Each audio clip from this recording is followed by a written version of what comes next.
ॐ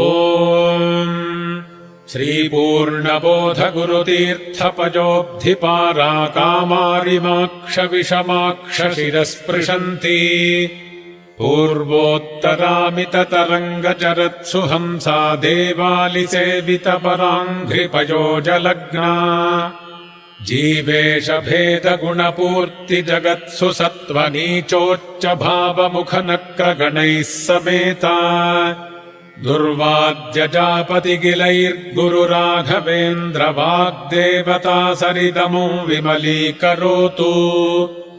श्रीराघवेन्द्रः सकलप्रदाता स्वपादकञ्जध्वजभक्तिमद्भ्यः अघाद्रिसम्भेदनदृष्टिवज्रः क्षमासुरेन्द्रो बतु माम् सदाजम्।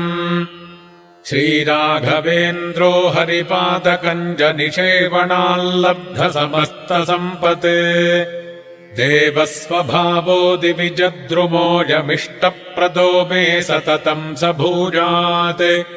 भव्यस्वरूपो भवदुःखतूलसङ्घाग्निचर्यः सुखधैर्यशाली समस्तदुष्टग्रहनिग्रहेशो दुरत्यजोपप्लवसिन्धुसेतुः निरस्तदोषो निरवद्यवेषः प्रत्यर्थिमूकत्वनिदानभाषः विद्वत्परिज्ञेयमहाविशेषो वाग्वैखरी निर्जितभव्यशेषः सन्तानसम्पत्परिशुद्धभक्तिविज्ञानवाग्देहसुपाटवादीन् दत्त्वा शरीरोत्थसमस्तदोषान् हत्वा सनोऽव्याद्गुरुराघवेन्द्रः।